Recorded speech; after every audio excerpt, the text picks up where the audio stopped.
योग से उद्योग के किंग बने बाबा रामदेव को देश की सर्वोच्च अदालत ने फटकार लगाई है।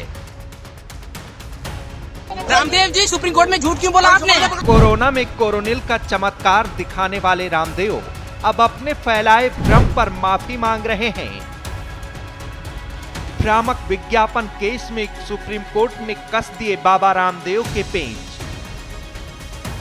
एलोपैथी को कर रहे थे बदनाम, आईएमए ने करा दी बाबा की अदालत में पेशी। पतंजलि आयुर्वेद के भ्रामक विज्ञापन मामले में सुप्रीम कोर्ट में सुनवाई हुई।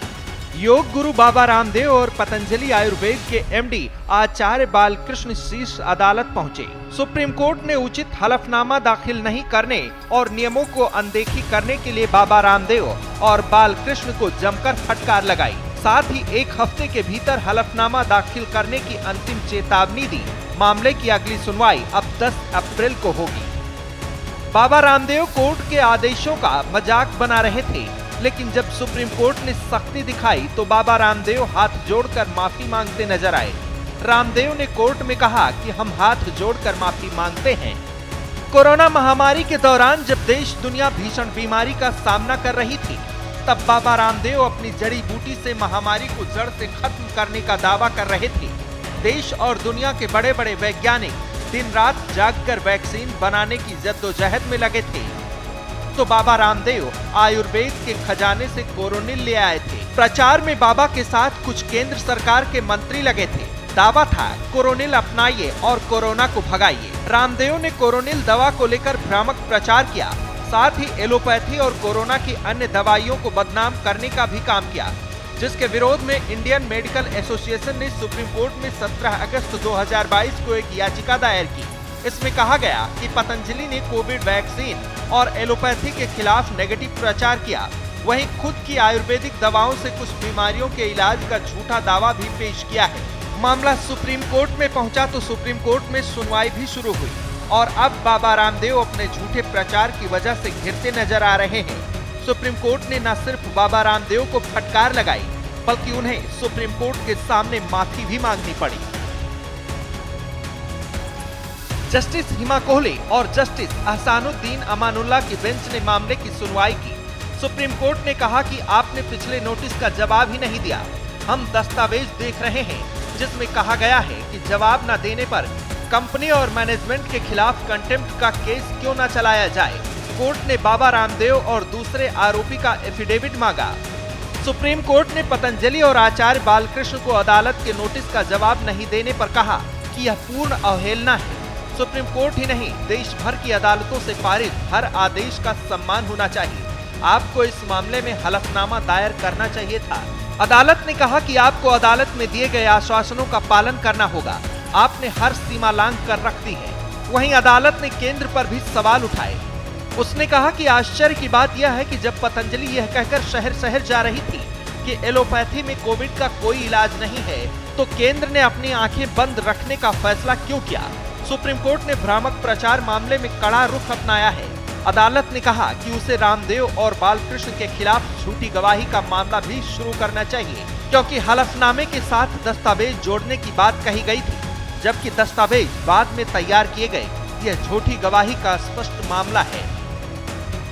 चलिए अब आपको ग्राफिक्स के जरिए समझाते हैं कि यह पूरा मामला क्या है और क्यों आईएमए रामदेव के खिलाफ शिकायत लेकर कोर्ट पहुंचा। आईएमए ने आरोप लगाया कि पतंजलि ने कोविड-19 वैक्सीनेशन के खिलाफ एक बदनाम करने वाला कैंपेन चलाया था। इस पर अदालत ने चेतावनी दी थी कि पतंजलि आयुर्वेद की ओर से झूठे और भ्रामक विज्ञापन तुरंत बंद होने चाहिए। खास तरह की बीमारियों को ठीक करने के झूठे दावे करने वाले प्रत्येक उत्पाद के लिए 1 करोड़ रुपए तक के जुर्माने की संभावना जाहिर की।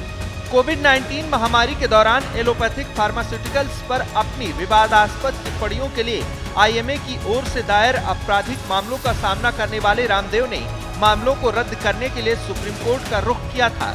रामदेव पर आईसीसी की धारा 188, 269 और 504 के तहत सोशल मीडिया पर चिकित्सा में इस्तेमाल की जाने वाली दवाओं के बारे में भ्रामक जानकारी फैलाने के आरोप में मामला दर्ज किया गया है। बाबा रामदेव का सफर योग और आयुर्वेद से शुरू हुआ। धीरे धीरे पतंजलि आयुर्वेद के ढेरों उत्पाद मार्केट में आने लगे। बाबा रामदेव जहां बड़े बड़े विज्ञापनों के जरिए पतंजलि के उत्पादों को प्रमोट कर रहे थे, तो वहीं एलोपैथी जैसी कारगर चिकित्सा पद्धति पर प्रश्न चिन्ह भी लगा रहे थे। कुछ ही सालों में पतंजलि का व्यापार बढ़ता गया और रामदेव की गिनती देश के बड़े उद्योगपतियों में होने लगी। लेकिन कोरोना महामारी के दौरान बाबा रामदेव का भ्रामक प्रचार उन पर भारी पड़ गया। हजारों लाखों लोग जब महामारी से जान गंवा रहे थे, तब बाबा रामदेव चुटकियों में कोरोना के इलाज का दावा कर रहे थे। बाबा रामदेव के इस झूठ में केंद्र सरकार के मंत्री भी शामिल थे। उस वक्त नितिन गडकरी और डॉक्टर हर्षवर्धन ने खुद बाबा रामदेव के साथ कोरोना की आयुर्वेदिक दवाई कोरोनिल का प्रचार किया था। बाबा रामदेव का झूठा प्रचार और एलोपैथी को बदनाम करने की साजिश उन पर भारी पड़ती जा रही है। बाबा रामदेव कोर्ट के आदेशों की भी अनदेखी कर रहे थे, लेकिन जब कोर्ट ने सख्ती दिखाई तो भरी अदालत में वो माफी मांगते हुए नजर आए। सुप्रीम कोर्ट ने पतंजलि आयुर्वेद को कड़ी चेतावनी दी है कि उनके किसी भी विज्ञापन में भ्रामक प्रचार नहीं होना चाहिए, और अगर ऐसा करने की जरूरत की तो कानून से बच नहीं पाएंगे। सत्ता के संरक्षण से उद्योग को चमकाया तो जा सकता है, लेकिन कानून और न्याय व्यवस्था का मजाक बनाने वाले जब कानून के शिकंजे में आते हैं तो भरी अदालत में ऐसे ही हाथ जोड़कर माफी मांगते नजर आते हैं। रामदेव जी, सुप्रीम कोर्ट में झूठ क्यों बोला आपने?